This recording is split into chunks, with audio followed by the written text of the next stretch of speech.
Coba kita masuk ke Kristologi Sumbang. Ya. Kalau kita mempelajari Injil, memang banyak kerumitan yang kita saksikan ketika kita melihat siapa Yesus.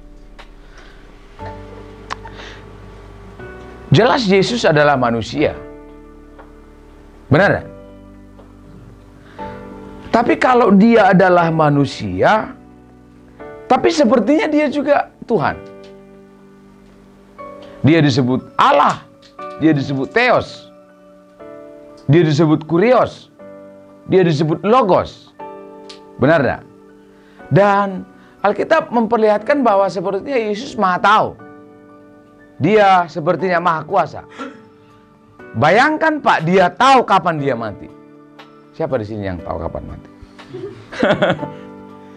Dia tahu tempat dia mati di mana. Dia tahu cara matinya itu dengan menderita. Dia tahu bahwa di Yerusalem dia akan mati, makanya dia ajak murid-muridnya ke Yerusalem.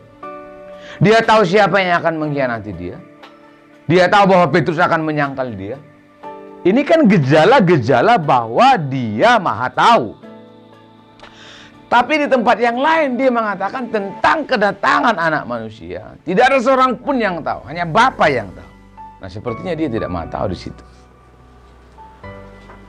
Nah, lalu dia dipanggil sebagai Allah, dia dipanggil sebagai Tuhan, dia dipanggil sebagai anak Allah yang Maha Tinggi, tapi dia juga dipanggil sebagai imam. Dia juga dipanggil sebagai nabi. Dia juga dipanggil sebagai rasul. Dia juga dipanggil sebagai guru. Repot enggak? Repot dong. Di satu sisi dia disebut turun dari surga, datang dari surga.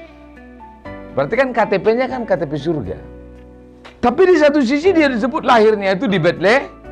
Di Bethlehem. Saya nggak tahu gang berapa atau nomor berapa rumahnya di Bethlehem waktu dia lahir. Tapi kalau kita lihat gejala-gejala ini, sepertinya Yesus itu manusia sejati, sepertinya Yesus itu Tuhan sejati. Yesus jelas jauh lebih muda daripada Abraham. Benar tak? Abraham itu Pak, tahun 2000 sebelum Masehi. Yusuf tahun 1700 sebelum Masehi. Musa tahun 1500 sebelum Masehi. Daud tahun 1000 sebelum Masehi. Yesaya 700 tahun sebelum Masehi. Mika dan seterusnya 500 tahun sebelum Masehi. Yesus baru lahir tahun 4 sebelum Masehi. Anda bisa saja mengatakan Yesus lahir tahun 6 sebelum Masehi atau Yesus lahir tahun 2 sebelum Masehi. Go ahead, no problem. Tapi kalau kita lihat Pak, misalnya dalam Yohanes 8 ayat 58, Yesus bilang apa? Sebelum Abraham jadi, aku telah ada. Ini kan nggak masuk akal. Karena Abraham 2000 tahun yang lalu sudah lahir, Yesus baru 2000 tahun kemudian baru lahir. Lalu Yesus bilang, sebelum Abraham ada, aku telah ada.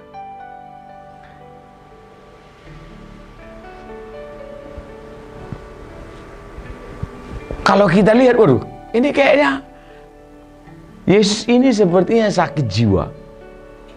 Makanya banyak orang yang mengasumsikan bahwa Yesus itu dia punya pribadi rangkap.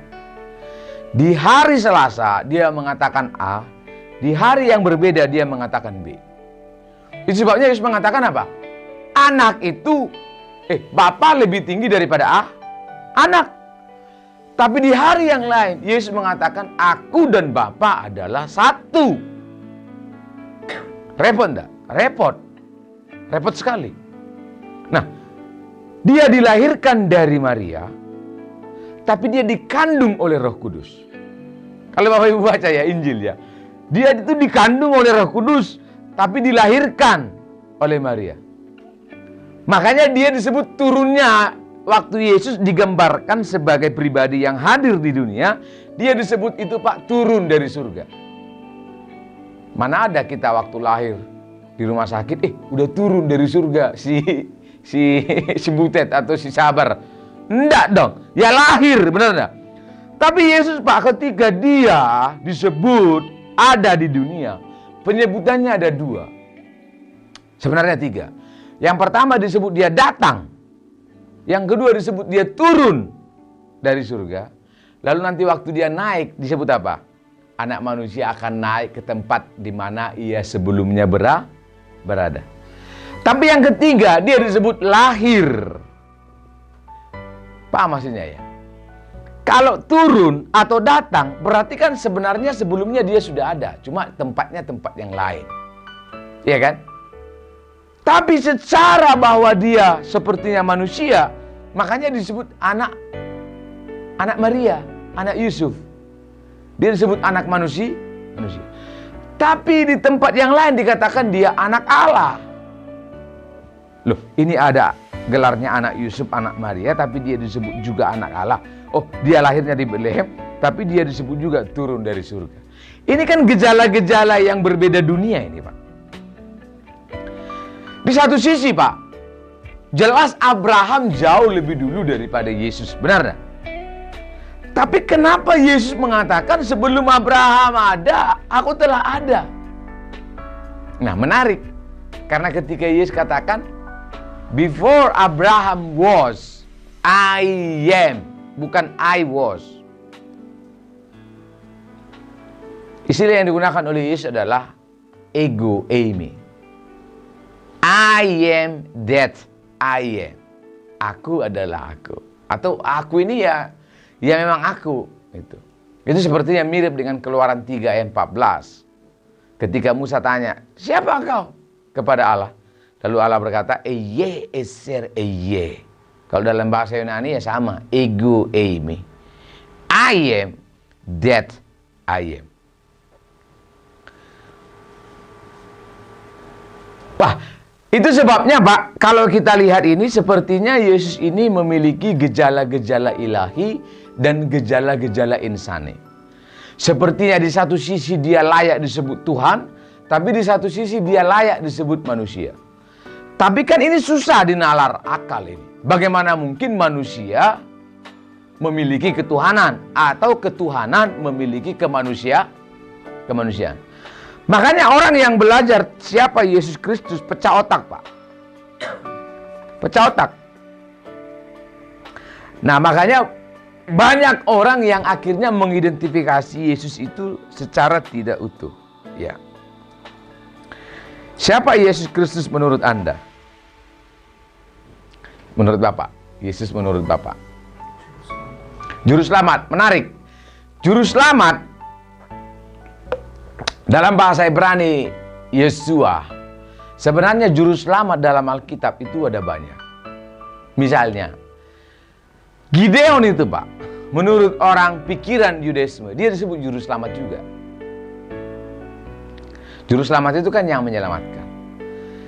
Maka ketika kita berbicara juru selamat dalam Alkitab, Simson, Yefta, Deborah, Barak, Kores, itu masuk kategori juru selamat sebenarnya. Karena apa? Menyelamatkan orang Israel dari Filistin, menyelamatkan orang Israel dari Edom, menyelamatkan orang Israel dari Amnon, menyelamatkan orang Israel dari Asyur, menyelamatkan orang Israel dari Babel, dan seterusnya dan seterusnya. Ya, tapi menarik ya. Menurut Bapak, Yesus menurut Bapak siapa? Tuhan.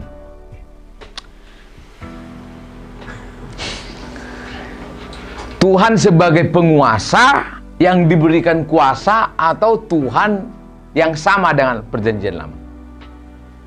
Yahweh. Tuhan yang diberi kuasa sebagai penguasa. Wow, menarik ya. Jadi Yesus sebagai Tuhan karena dia adalah majikan atau penguasa. Maka dia bisa nanti diterjemahkan ini kurios kan? Kurios dia menjadi Lord, atau bisa juga dia Tuhan atau Tuhan. Berarti Yesus itu tidak sama ya dalam perjanjian lama ya. Tuhan dalam perjanjian lama. Tidak sampai ke situ ya.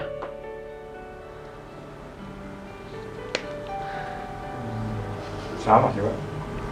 Oh, sama juga. Oh. Derdek juga.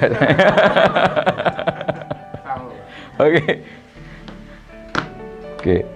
Nah, kalau sampai Tuhan Yesus adalah Tuhan yang dalam perjanjian lama. Dia pakai jenggotan kan? Yesus jenggotan, kumis. Terus rambutnya gondrong nih. Lalu dia jalan. Wah, inilah Allah pencipta langit dan bumi. Nah, makanya orang-orang, bahkan murid-murid sendiri, Pak, nggak pernah lulus untuk mengidentifikasi siapa Yesus. Ya, oke. Lihat, Pak. Maka dalam khotbah saya, ada juga di YouTube ya. Kita ini hebat banget. Kenapa kita hebat, Pak? Kita ini nggak ketemu secara fisik dengan Yesus. Nggak pernah lihat hidungnya bentuknya seperti apa, rambutnya seperti apa. Tapi kita kalau ditanya udah kenal Yesus, sudah luar dan dalam.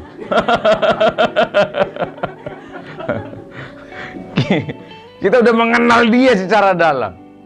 Bahkan kalau sarapan pagi bersama dengan Yesus. Benar tidak? Pak, lihat. Murid-murid itu 3 tahun 4 bulan bersama dengan Yesus 24 jam satu hari. Lalu satu hari, setelah mereka lama, setelah Yesus lama bersama dengan murid-murid, Yesus tes ujian. Petrus sini, Andreas sini, Yakobus sini, Bartolomeus sini, semua murid-muridnya dia panggil. Hei, menurut kalian, siapa aku ini?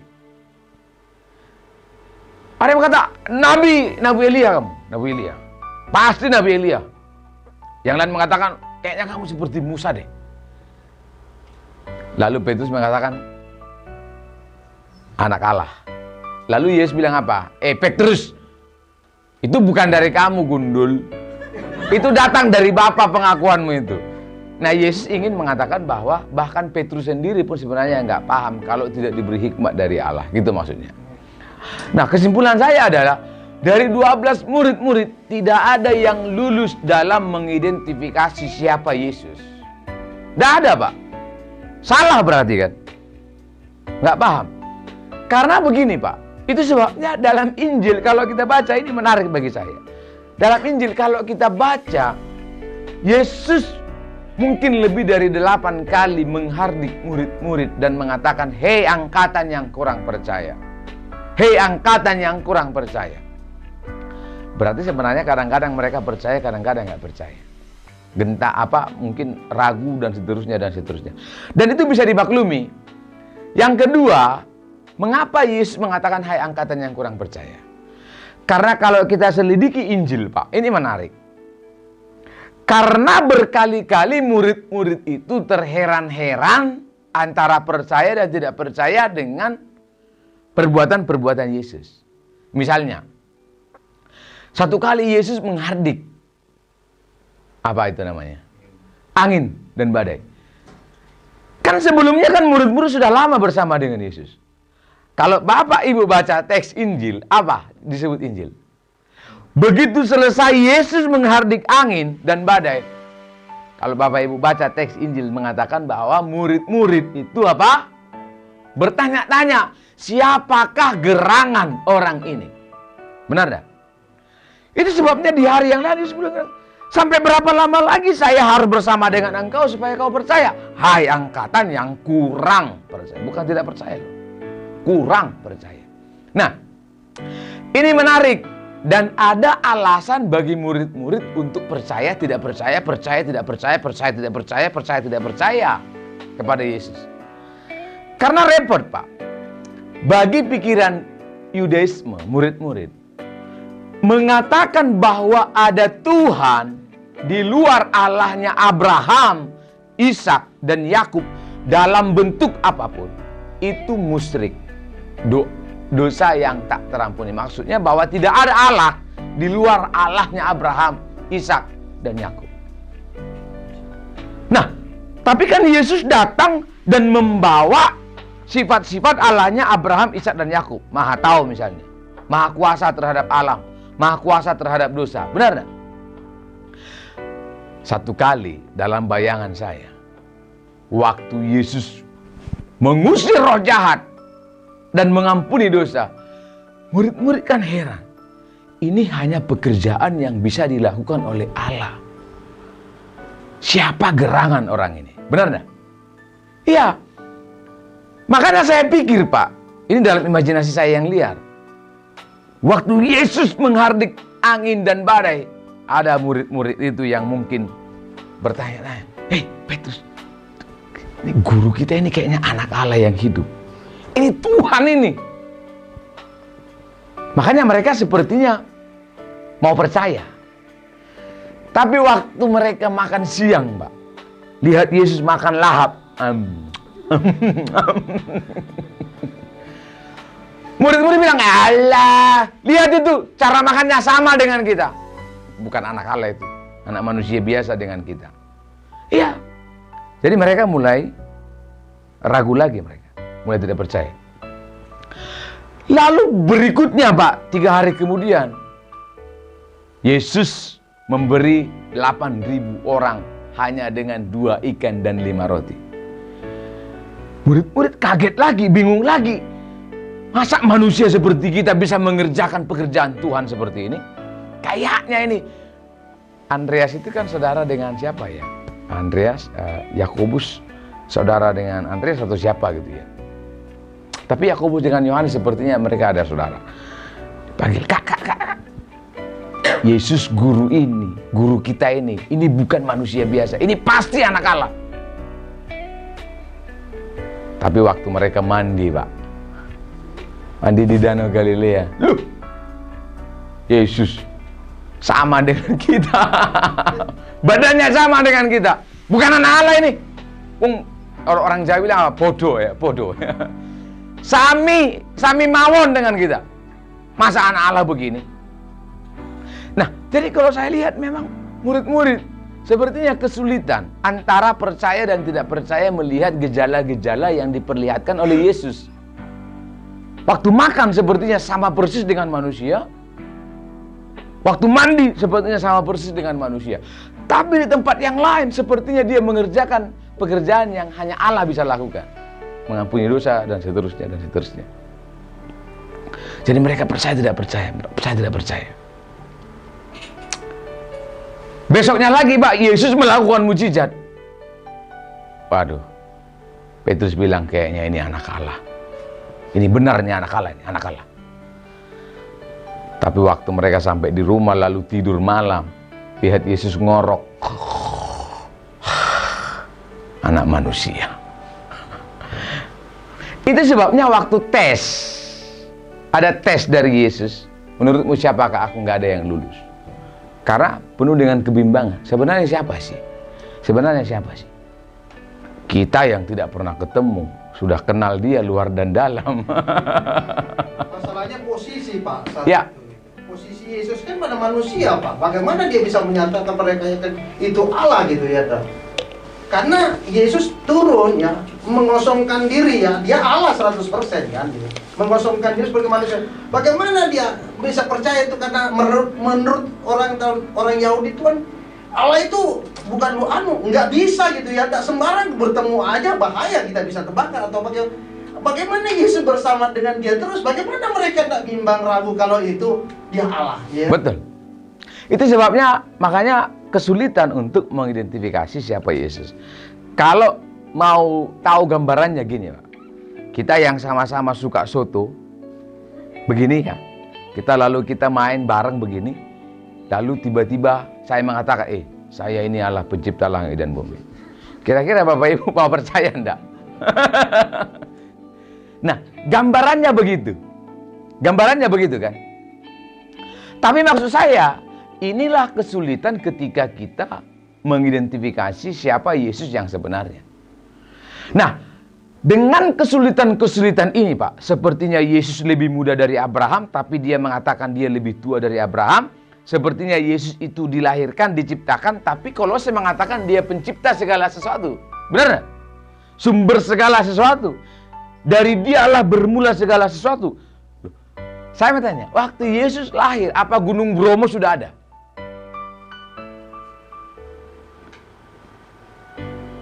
Sudah dong, cuma belum ditemukan, benar enggak? Mestinya sudah kan? Masa Tuhan menciptakan berkali-kali? Kan Amerika itu kan ditemukan, bukan diciptakan lagi kan? Benar enggak? Iya dong, Indonesia juga kan ditemukan. Ya. Semua ditemukan. Nah, jadi presupposinya adalah waktu Yesus lahir, Danau Galilea sudah ada. Berarti semua ciptaan sudah ada. Kan bagaimana nalar berpikirnya ketika kita mengatakan Yesus itu pencipta? Repot enggak? Repot, Pak. Karena pencipta itu definisinya dia harus sudah ada sebelum ciptaan ada. Tapi Yesus lahir di Bethlehem, semua ciptaan sudah ada. Bagaimana mungkin ciptaan itu ada karena Yesus? Yesus sendiri saja dilahirkan. Kita maksudnya. Nah, ini kan rumit ini. Dari mana kita bisa mengatakan Yesus sebagai pencipta kalau Yesus saja dilahirkan?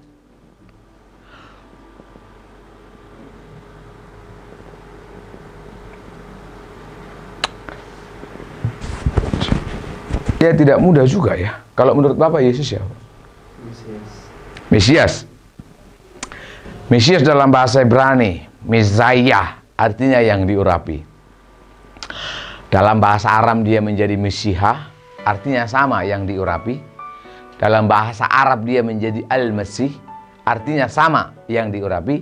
Lalu dalam bahasa Yunani dia menjadi Kristos, artinya yang diurapi. Dalam bahasa Inggris dia menjadi anoint, yang diurapi juga. Dalam bahasa Indonesia dia menjadi yang diurapi. Bapak tahu bahwa Mesias dalam perjanjian lama itu tidak hanya Yesus. Bapak Ibu cek. Waktu Saul diurapi oleh Samuel, bahasa Ibraninya itu adalah dimesiaskan. Karena Mesias itu artinya yang diurapi. Waktu Daud diurapi oleh Samuel menjadi raja, juga yang diurapi.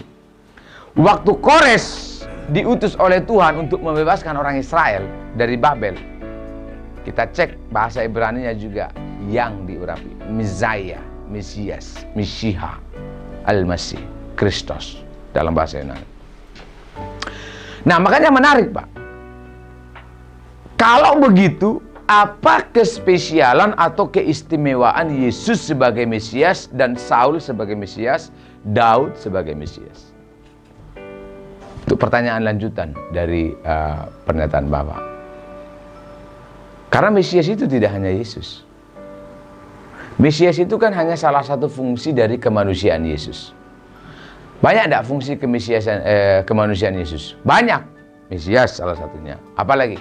Nabi, guru, imam, gembala, dan seterusnya. Nah, Mesias itu hanya salah satu. Itu sebabnya banyak Mesias. Banyak nabi enggak? Banyak. Banyak imam enggak?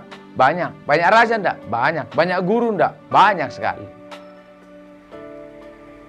Nah, itu sebabnya dalam perbincangan akademis, Mesias itu tidak menjadi sesuatu yang wah sebenarnya. Tapi bagi Kristen awam, Yesus sebagai Mesias itu ketoe apa? Apa ketoe? Kelihatannya wow. Ya. Tapi betul dia Mesias. Betul dia Mesias. Tapi apakah Yesus sebagai Mesias bisa sampai taraf juga Yesus sebagai Tuhan? Nah, kalau nanti begitu, maka Saul sebagai Mesias layak tidak dia juga disebut sebagai Tuhan?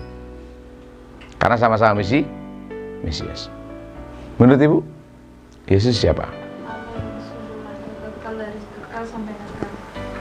Allah yang kekal sampai kekal. Oke. Menurut Ibu? Idem ya. Oke, jadi Pak begini. Kebanyakan orang lebih mudah memahami Yesus itu adalah manusia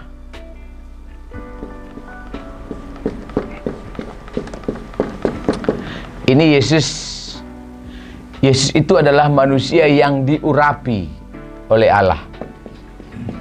Jadi ini adalah Allah.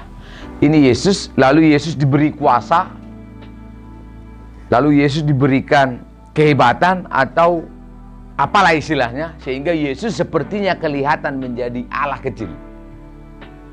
Tidak berbeda dengan Musa, tidak berbeda dengan Elia, tidak berbeda dengan nabi-nabi yang lain yang manusia biasa, tetapi ketika dihinggapi oleh roh Allah menjadi seperti Allah. Nah, makanya itu disebut kalau saksi Yehova seperti agat ya. Jadi suatu Allah atau suatu ilahi. Bukan Allah itu sendiri, tapi manusia yang mengandung keilahian. Kebanyakan orang lebih mudah memahami ini kalau melihat sisi dari kemanusiaan Yesus. Jadi Yesus itu adalah Allah kecil atau manusia yang memiliki sifat Allah. Kalau demikian bagaimana Pak konsekuensinya? Bukan Allah. Dia tidak layak, maka dia hanya ciptaan saja. Dia tidak layak mendapat gelar sebagai pencipta. Dia tidak layak mendapat gelar sebelum Abraham ada, dia ada. Karena dia harus ada sesudah Abraham. Karena hanya menyandang gelar manusia. Tapi kebetulan kemanusiaannya kemanusiaan yang hebat. Gitu maksudnya. Nah, menarik Pak. Beberapa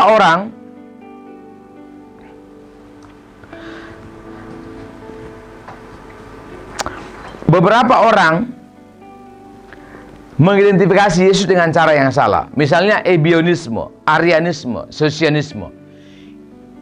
Arianisme, ebionisme, dan sosianisme mereka mengatakan begini.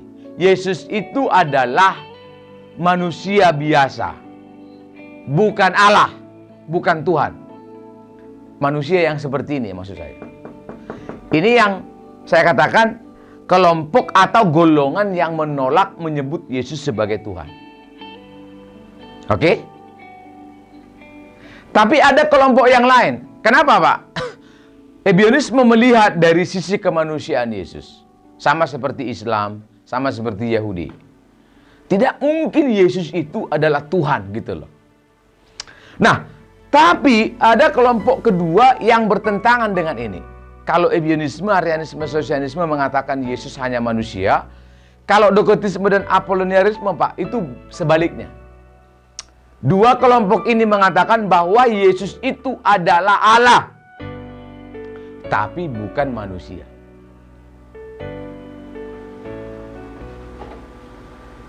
Ebionisme mengatakan Yesus itu hanya manusia bukan Allah, tapi dua kelompok ini mengatakan Yesus itu adalah Allah tapi bukan manusia.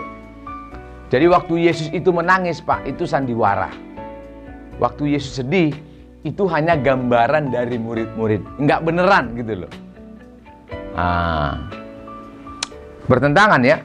Karena memang kalau kita lihat Pak dalam Alkitab, bukti-bukti bahwa Yesus sebagai adalah Allah itu banyak, benar nggak teksnya?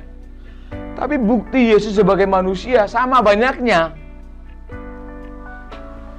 Jadi apakah hanya mengatakan Yesus adalah manusia atau Yesus mengatakan Yesus adalah Allah? Nah, kalau Nestorius dan Eutyches mereka berdebatnya itu lebih kepada sifat Allah. Sifat Yesus. Nah, kan doketisme mengatakan Yesus itu hanya Allah. Ebionisme mengatakan Yesus itu hanya manusia. Nah, ini seperti ingin mengambil benang merah. Nestorius dan Eutyches. Tapi Nestorius mengatakan begini, tidak mungkin Yesus itu adalah Allah dan manusia yang sama-sama sejati. Yesus itu adalah Allah yang sudah bercampur dengan manusia. Sehingga Yesus itu adalah manusia setengah dewa. Itu Nestorius. Karena dia kebingungan. Kok sepertinya Yesus ini bisa menjadi Allah, sepertinya dia juga jadi manusia. Oh, kealahan dan kemanusiaannya itu bercampur. Itu Nestorius, Pak. Jadi dia seperti ingin mengambil jalan tengah. Eutyches, dia bilang sama Nestorius, ini sama-sama bapak gereja, tapi sama-sama goblok. Eutyches bilang gini sama Nestorius, goblok lu Nestorius. Nggak mungkin kealahan Yesus dan kemanusiaannya itu bercampur. Kealahan dan kemanusiaan Yesus itu adalah pribadi yang rangkap. Maka Yesus itu disebut Nestorius itu sebagai pribadi ganda. Jadi dia punya kepribadian ganda. Di hari Senin, kepribadian kealahannya muncul. Hari Selasa, kepribadian kemanusiaannya yang muncul. Hari Rabu, dan seterusnya. Nah, dari sini nanti muncul paham-paham tentang inkonsisten kepribadian dari Yesus. Nah, tapi sama-sama salah. Kalau Bapak Ibu nanti lihat di diktat saya, ini adalah bagian bab 1 Kristologi Sumbang. Jadi yang benar yang mana? Maka sejak abad kedua banyak orang yang kesulitan untuk mengidentifikasi atau melacak sebenarnya Yesus itu makhluk apa toh, gitu. Nah, ada metode yang digunakan ya. Saya sudah sering berdebat dengan Ustadz Muslim di universitas. Ini bukan Ustadz di warung kopi, bukan debat warung kopi, tapi dibuat di universitas resmi, lalu mengundang akademisi-akademisi. Debat kita terakhir tentang Yesus dalam atau Isa Al-Masih dalam Bible dan Al-Quran. Debat-debat sebelumnya tentang keaslian Alkitab dan Al-Quran. Itu di Universitas Muhammadiyah. Mengundang juga beberapa tokoh. Nah, salah satu metode dari teman-teman kita adalah ini. Yang pertama, metode dari bawah. Metode dari bawah begini dia, Pak. Waktu mereka melihat siapa Yesus, mereka mulai bertanya begini.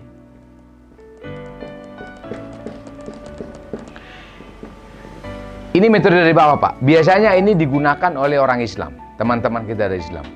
Metode dari bawah adalah ini Yesus, kemudian mulai bertanya bagaimana mungkin Yesus yang adalah manusia ada di bumi, lahir di Bethlehem, anaknya Yusuf, lapar, haus, perlu berdoa, perlu beribadah. Bagaimana mungkin manusia yang terbatas ini bisa menjadi Tuhan? Jadi ini disebut metode dari bawah. Bagaimana mungkin manusia bisa menjadi Tuhan? Pak, sampai mencret pun kita tidak akan bisa tahu jawaban ini. Karena apa? Ini pertanyaannya salah.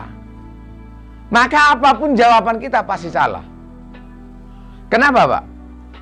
Bagaimana mungkin manusia yang terbatas, makhluk hidup adalah ciptaan menjadi pencipta? Itu nggak mungkin.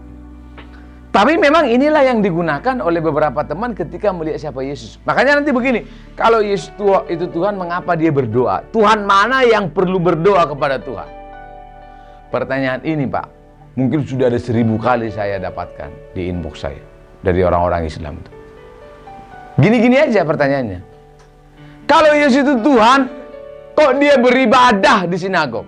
Tuhan mana yang beribadah kepada Tuhan? Kan Tuhan itu kan menerima ibadah. Tuhan itu kan menerima doa. Benar tak? Lalu Yesus Tuhan. Lalu dia beribadah kepada Tuhan. Lalu Yesus bilang, Eloi, Eloi, lama sabachthani. Allahku, Allahku, mengapa engkau meninggalkan aku? Allah mana yang meninggalkan Allah? Nah, kenapa, Pak? Karena memulai dari sini. Maka tidak akan mungkin. Memang pertanyaannya aja udah nggak benar. Karena kita tidak pernah meyakini manusia jadi Tuhan. Benar tak? Dari sinilah, Pak, muncul teori-teori yang mengatakan bahwa Yesus itu ditahbiskan jadi Tuhan. Jadi Yesus ini manusia biasa, dilahirkan oleh Maria normal, dikandung 9 bulan, kemudian ditahbiskan jadi Tuhan, diwisuda jadi Tuhan. Tahun berapa? Tahun 325 sebelum tahun 325 Masehi di Konsili Nisea. Dalam dokumen ini dikatakan bahwa ketika Yesus hidup, yang pertama dia tidak sadar bahwa dia adalah Tuhan. Yang kedua, dia tidak meminta supaya dijadikan sebagai Tuhan waktu dia hidup. Itu sebabnya dalam Injil tidak pernah ada keluar dari mulut Yesus, akulah Allah, sembahlah aku. Nggak pernah ada. Karena menurut teori ini, memang sejak awal Yesus tidak menyadari dia Tuhan dan tidak ingin dijadikan sebagai Tuhan. Lalu Siapa yang menjadikan Yesus jadi Tuhan? Murid-muridnya setelah Yesus naik ke surga. Makanya menurut mereka Yesus itu sekarang posisi marah. Kenapa? Dia nggak terima dijadikan sebagai Tuhan oleh murid-muridnya setelah dia naik ke surga. Nah, Pak, jadi Yesus itu ditahbiskan dan dijadikan sebagai Tuhan itu tahun 325 sebelum Masehi, 300 tahun setelah Yesus naik ke surga. Makanya muncul teori dari Arius. Yesus itu pernah menjadi Tuhan. Gimana? Terganggu enggak dengan itu? Yesus pernah jadi Tuhan. Berarti kan Yesus pernah berhenti jadi Tuhan. Maksudnya itu Yesus pensiun dini jadi Tuhan. Atau mengundurkan diri jadi Tuhan. Cuti. Tuhan mana yang pernah berhenti jadi Tuhan? Tuhan mana yang pernah pensiun dini atau mengundurkan diri jadi Tuhan? Tuhan yang pernah berhenti jadi Tuhan bukan Tuhan, tidak layak menjadi Tuhan. Karena Tuhan itu harus kekal. Benar tak? Sejak awal sampai akhir harus jadi Tuhan. Nah, jadi muncul teori ini Pak, bahwa Yesus manusia yang dijadikan sebagai Tuhan. Karena dari pertanyaan ini, bagaimana mungkin manusia dijadikan menjadi Tuhan? Makanya Pak, dari sini Pak muncul pertanyaan. Dan ini ditanya Pak, waktu kita dialog di Universitas Muhammadiyah. Ada di YouTube juga. Ini datang dari Malaysia ini orang, namanya Pak Ahmad. Pak Manurung. Kalau Yesus itu memang adalah Tuhan, waktu Yesus berumur 2 tahun, dia sekolah, ke sinagog misalnya, kira-kira dia diajarin enggak matematika oleh ibunya Maria? Menurut Bapak Ibu gimana?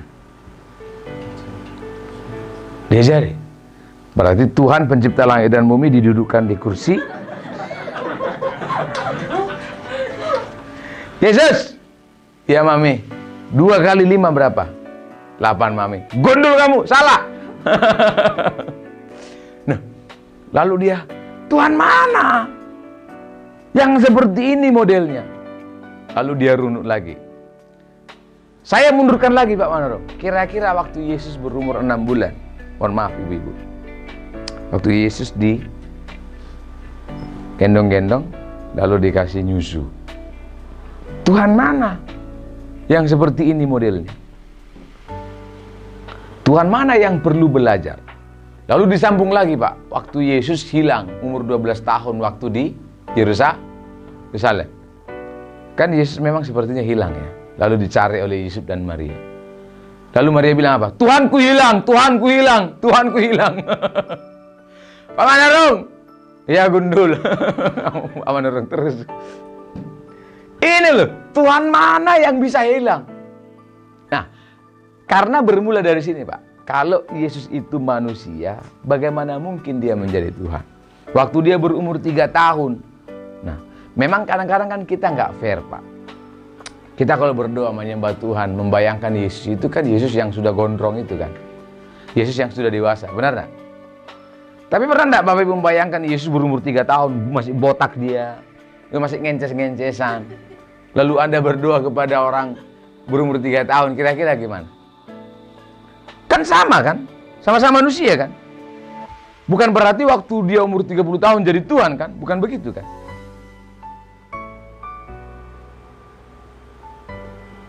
Nah kira-kira gimana Pak? Waktu Yesus berumur 2 tahun kira-kira gimana? Dia perlu belajar, dia perlu ini dan itu. Gak mudah ya? Nah makanya gini Pak. Maka ketika Anda didengar mengatakan Yesus itu Allah pencipta langit dan bumi, itu orang di luar kita itu langsung mau pingsan. Kenapa? Dalam sejarah Yesus ini hidup sebagai manusia. Di sejarah manapun ketika membaca biografi Yesus, dia adalah anaknya Yusuf si tukang kayu. Itu ada dalam catatan sejarah. Tapi ini orang Kristen, kasihan banget. Menjadikan manusia yang dalam sejarah tidak ada yang menyanggah dia sebagai manusia, sebagai Allah, sebagai Tuhan.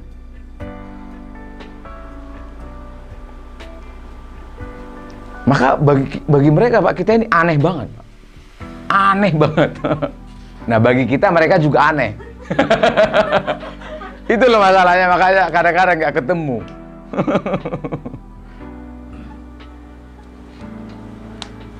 Pak, kenapa Anda mudah sekali mengatakan Yesus Allah? Karena dari sejak sekolah minggu Anda udah terbiasa. Tapi coba kalau memposisikan kita sebagai Islam, kita sebagai Yahudi misalnya, yang menganggap Allah itu transenden, Allah itu Allahu Akbar, Allah yang maha besar. Lalu tiba-tiba mendapati ada agama lain yang menjadikan manusia sebagai Allah. Kira-kira repot enggak? Repot enggak? Repot. Maka enggak mudah mempelajari ini. Nah, ini metode dari bawah, Pak. Bagaimana mungkin manusia menjadi Allah? Nah, lalu yang kedua ada metode histeris. Nah, metode histeris ini Pak gini. Kalau metode dari bawah, bagaimana mungkin manusia menjadi Allah? Kalau metode historis, mereka ingin melihat Yesus secara biografi. Ini termasuk sosial, terus politik, terus ekonomi, keluarga, dan lain-lain. Nah, kalau dari metode ini Pak, nanti akan menghasilkan bahwa Yesus itu seperti yang diungkapkan oleh pemimpin Buddha itu. Siapa? Dalai Lama ya, Dalai Lama ya. Karena dia menggunakan metode historis. Apa hasilnya? Ketika diselidiki biografi Yesus dari lahir, kehidupannya, kematiannya, maka akan divonis bahwa Yesus itu adalah manusia yang ajarannya itu baik banget. Yesus itu adalah pemimpin yang bagus. Yesus itu adalah pengajar yang kalau ajarannya dijalankan akan menghasilkan atau membentuk manusia yang baik moralnya. Jadi Yesus itu tidak lebih daripada Soekarno, seorang pemimpin yang berkarisma, seorang pemimpin yang kepribadiannya layak diteladani. Itu dia. Kalau metode historis. Nah biasanya orang-orang NU moderat menganggap ini Yesus itu ya makanya mereka respect kepada orang Kristen, orang Hindu misalnya ya, orang Buddha, respect mereka. Karena apa? Mereka melihat Yesus secara kepribadian, secara ajaran itu layak dan tidak ada masalah kalau diteladani ajarannya. Benar tak? Itu dia. Tapi tidak sampai mengatakan Yesus itu Tuhan. Yesus itu manusia biasa yang ideal. Dari segi manapun kehidupannya layak diteladani. Nah, tapi metode yang berikutnya Pak, ini yang kita gunakan. Secara pribadi saya menggunakan metode ini. Kalau metode dari bawah, mulai bertanya bagaimana mungkin manusia menjadi Tuhan, manusia yang terbatas menjadi tak terbatas, manusia yang imanen menjadi transenden. Tidak mungkin, karena pertanyaannya salah, apapun jawabannya pasti salah. Ini sama gini loh Pak. Kalau saya tanya, Pak, kapan melahirkan Pak? Mau bilang 3 minggu lagi, repot. Mau bilang belum juga repot. Kenapa? Pertanyaannya salah, premisnya salah. Gak mungkin Bapak melahirkan, gitu maksudnya kan? Iya. Nah, ini Pak. Tapi metode kita, metode yang diperlihatkan oleh Alkitab adalah, dan ini ada dasarnya nanti kita lihat. Kalau ini bagaimana mungkin manusia menjadi Tuhan? Kalau kita Pak, bagaimana mungkin atau bagaimana caranya Tuhan menjadi manusia atau menyatakan diri dalam bentuk manusia? Kalau dalam bahasa Alkitab itu enggak dibuat menjadi manusia, tapi menjadi daging, sark. Yohanes 1:14. Nanti saya akan perlihatkan.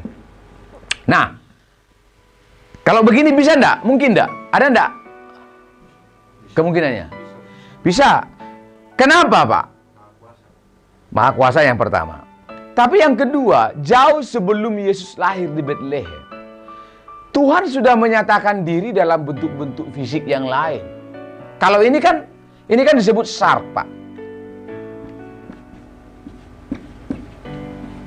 Yang disebut dalam bahasa Inggris flesh atau daging. Kalau kita baca ya, Yohanes 1 ayat 1 dan ayat 14, itu tidak ada kata antropos. Yohanes 1 ayat 1 ya. Enarken hologos, kai hologos hen proston theon, kai theos hen hologos. Pada mulanya adalah firman, firman itu bersama dengan Allah, dan Allah lah firman itu. Karena dalam bahasa teks aslinya dia kan enarken hologos. Pada mulanya adalah firman. Kai hologos, dan firman itu hen proston theon, bersama-sama dengan Allah. Theon, theos. Kai theos, dan Allah itu hen hologos. Dan Allah lah firman itu. Terjemahan LAI tidak salah juga, karena LAI ingin menerjemahkan dari diagram. Ya, tapi yang saya terjemahkan ini adalah secara grammar, secara gramatikal langsung. Pada mulanya adalah firman, firman itu bersama dengan Allah, dan Allah lah firman itu. Lalu ayat 14, kai hologos sark egeneto. Sark, kai hologos, dan firman itu egeneto dari kata ginomai, menjadi sark. Sark dalam bahasa Yunani artinya apa? Flesh, daging. Tapi diterjemahkan LAI apa? Menjadi manusia. Apakah LAI salah? Tidak sama sekali. Karena LAI itu kan ingin menyempurnakan tata bahasa sesuai yang kita pahami. Benar kan? Karena kalau LAI bilang, dan firman itu menjadi daging, you kira daging lembu.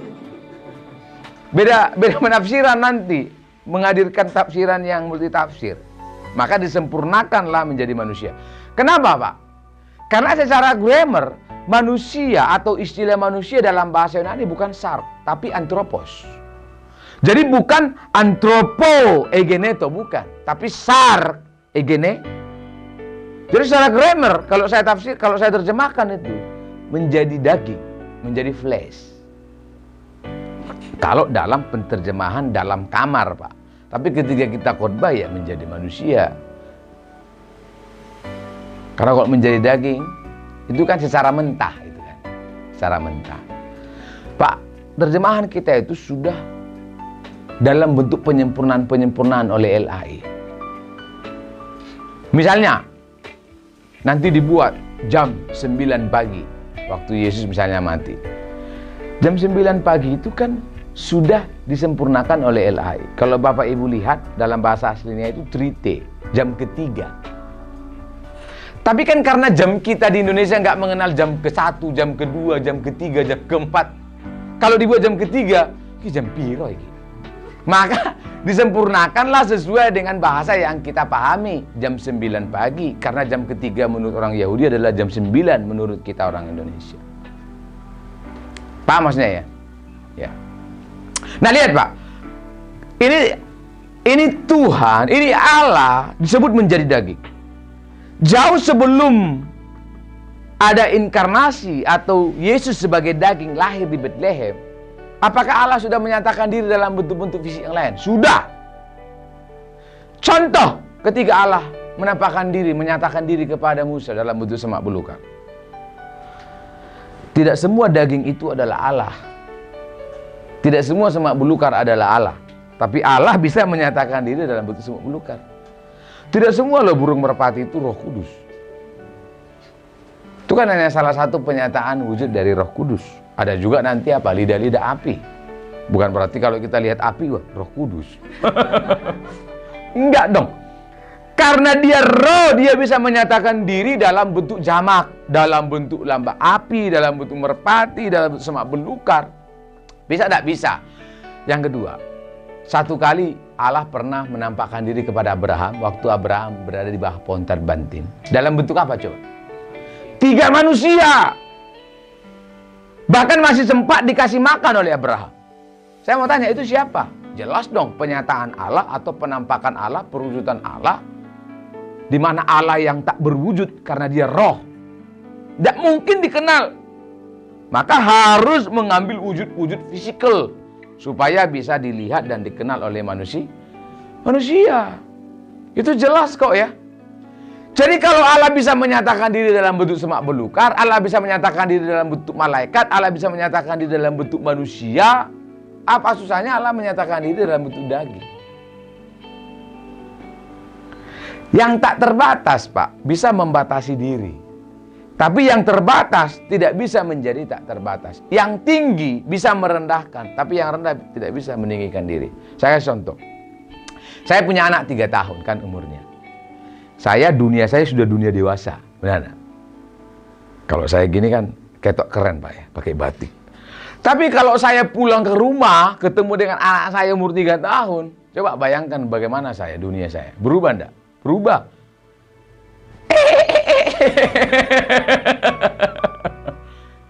Benar enggak? Lalu dunia saya yang lebih tinggi daripada anak saya. Bukan hakikat saya lebih tinggi ya, tapi dunia dan pengetahuan saya, karakter saya, kematangan, kepribadian saya jauh lebih tinggi daripada anak saya. Saya bisa seperti anak-anak. Tapi anak saya yang lebih rendah dunianya nggak bisa bersandiwara seperti dewasa. Terus tiba-tiba anak saya umur 3 tahun, terus dia bilang, "Dedi, kira-kira keluarga kita ini 20 tahun ke depan gimana?" Nggak bisa dia. Seolah-olah jadi dewasa. Benar nggak? Nggak bisa dong, nggak bisa. Karena dia terbatas, pengetahuannya terbatas dalam dunia itu. Tapi saya bisa membatasi diri. Ilustrasi ini nggak sempurna, tapi paling tidak itu ya yang bisa saya sampaikan. Nah, jadi dari 3 metode ini, metode dari bawah, metode historis, dan metode dari atas. Kebanyakan orang lebih suka metode dari yang di tengah, metode historis. 2 miliar lebih mengakui Yesus itu manusia yang baik. Yahudi sama Islam menggunakan ini, metode dari bawah. Maka seluruh pertanyaan dan diskusinya adalah, kalau Yesus Allah kok lapar? Kalau Yesus Allah kok berdoa? Kalau Yesus Allah kok berumur 3 tahun? Kalau Yesus Allah kok berubah bentuknya? Kalau Yesus Allah kok bisa mati? Dan seterusnya.